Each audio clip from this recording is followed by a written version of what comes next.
It doesn't matter where we race. Every race is hard. I don't care on the track. Yeah. Kind of Mike's first question. These next 3-4 tracks specifically, you have really good numbers at, especially lately. How important is this next stretch of races? Pretty key. Yeah.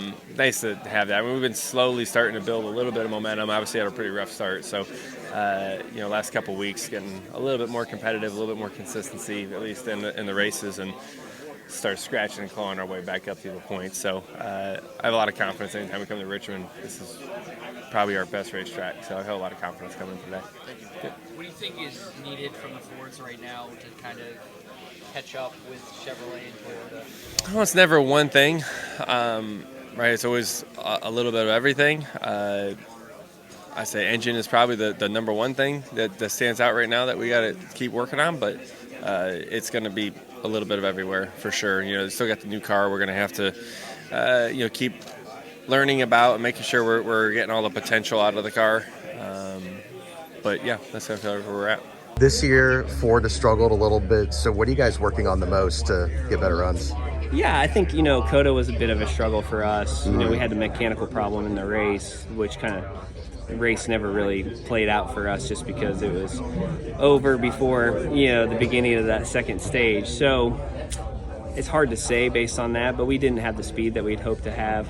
I think it's just more of learning this new Dark Horse Mustang and then also the new floor too on the effects of that. And I don't think that we're panicking about the potential. I think the potential's very much in the race car. We just have to extract the balance out of it and get it where it needs to be, which we didn't do at COTA. So we got a little work to do.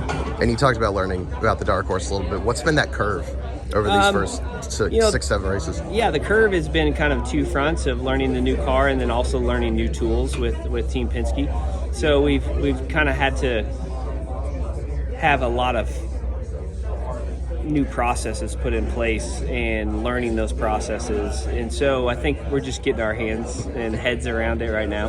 And you and Todd seem to bounce off each other really well. So are you guys kind of helping each other through that? Yeah, I mean, Todd's a great teammate. I try to help him as much as I can, and he helps us a tremendous amount as well. And, his experience level and perspective is definitely new for me, just the way that he thinks about things versus how I think about things. So it definitely moves the program along for sure.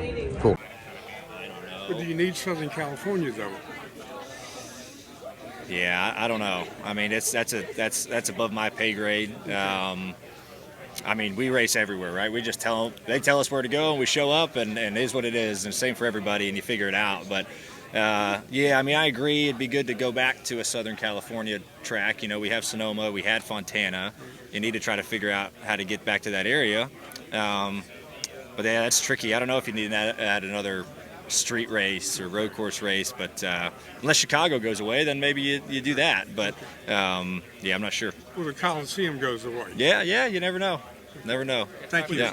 With the sports betting market opening up this year, I know you guys went through the training earlier this season. Do you see the pros and the cons of kind of that being more and more a part of NASCAR?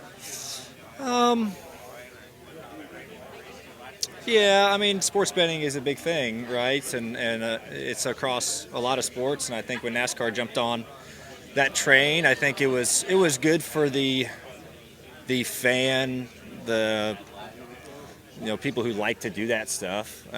Just gives you another avenue, and maybe it even gives you notoriety. Like they see, oh, I can bet on NASCAR now. Oh, I'm going to pay attention to it. So I don't know. I mean, obviously I see some pros to it. The cons to it is gambling, right? I mean, gambling is people have different opinions about that, but yeah, I don't really know too much about it. I'm so far removed from it, right? Like something, right? Like we don't even think about because for obvious reasons. So I see the goods and bads of it.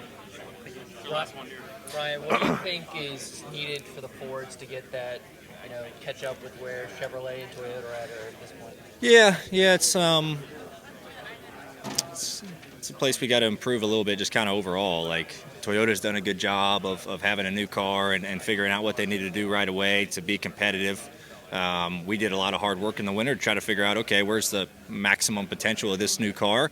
And we just haven't quite hit that yet, and we're working on it. I mean, you're trying, and it's hard to do, especially when there's no testing or anything like that. Like, you don't know where you're at until you unload at the racetrack. So, yeah, there's a handful of things I think we can improve on, but they're all little, and little things go a long way. So I think we're close as a group. It's just a matter of ironing out a few things, car, engine, and I think we'll be right there.